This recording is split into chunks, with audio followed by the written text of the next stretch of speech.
వాటి నుంచి విద్యార్థుల సూచనలు తీసుకొని తెలంగాణ మేధావుల యొక్క అనుభవాలను రంగరించి ఈ విశ్వవిద్యాలయాన్ని అంతర్జాతీయ ప్రమాణాలతో తీర్చిదిద్దాలని ఈనాడు ఒక మంచి సంకల్పంతోని ఆలోచనతోని నేను ఇక్కడికి రావడం జరిగింది. మిత్రులారా, ఈ ప్రాంతానికి నేను నిన్న చెప్పిన, ఇవాళ కూడా నేను చెప్పదలుచుకున్నా, గ్లోబల్ సమ్మిట్ వేదిక మీద ప్రపంచ స్థాయి ప్రముఖులు అందరూ హాజరైన వేదిక మీద నుంచి నేను ఒక అంశాన్ని ప్రస్తావించిన.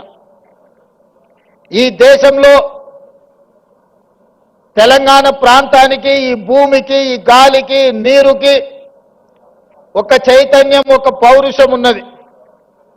ఈ చైతన్యం, ఈ పౌరుషానికి చదువుతో సంబంధం లేదు. ఎవడైతే మన మీద ఆధిపత్యం చెలాయించాలనుకుంటాడో, మనల్ని అదిపి పెట్టి మన మీద తన ఆధిపత్యాన్ని నిరూపించాలని అనుకుంటాడో, అప్పుడు పోరాటం పుట్టుకొస్తుంది తెలంగాణ గడ్డ మీద నుంచి అని నేను చెప్పా. ఆనాడు దండకారణ్యంలో పుట్టిన కొమరం భీముడు పీజీలు పిహెచ్డీలు చదవలేదు. సామాన్యుల గుండె చప్పుడుని అర్థం చేసుకున్నాడు. కొమరం భీముడు ఆనాడు జల్ జమీన్ జంగల్ అనే ఒక నినాదాన్ని ఆనాటి పాలకుల మీద, ఆధిపత్యం చెలాయించిన వాళ్ళ మీద ఉద్యమాన్ని ఊపిరిగా తీసుకొని, పోరాటాన్ని పునాదిగా వేసుకొని మర పిరంగులై పేలితే ఆనాటి పాలకులకు గజగజలాడినారు.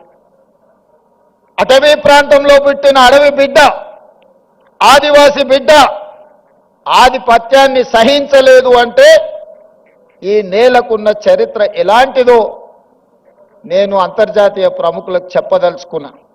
ఆ తర్వాత నిజాములు, రజాకర్లు ఈ ప్రాంతం మీద ఆధిపత్యం చెలాయించడమే కాకుండా వారి రాచరికాన్ని నిలుపుకోవడానికి రాక్షస కృత్యాలకు పాల్పడుతూ ఈ తెలంగాణ ప్రజల మీద దాష్టికాన్ని ప్రదర్శించారు. ఆనాడు చదువుతో సంబంధం లేని దొరల గడీలలో వాళ్ళ పాదాల కిందతో నలిగిపోతున్న సందర్భంగా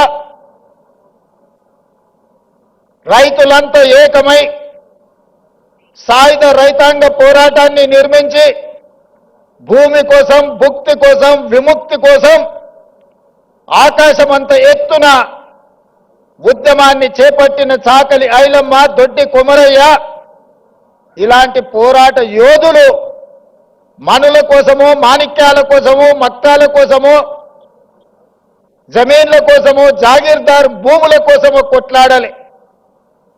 వాళ్ళ మీద ఆధిపత్యం చెలాయిస్తున్న దొరల గడీల మీద పిరంగులై పేలి గడీలను నేలమట్టం చేసి మనకు ఒక స్వతంత్రాన్ని సిద్ధింపజేసిండ్రు. సాయుధ రైతాంగ పోరాటం అది. ఆ తర్వాత ఉమ్మడి రాష్ట్రంలో మంచి జరుగుతుందని, సామాజిక సమస్యలు పరిష్కారం అవుతాయని, తద్వారా మన జీవన ప్రమాణాలు పెరుగుతాయని 6 దశాబ్దాలు ఎదురు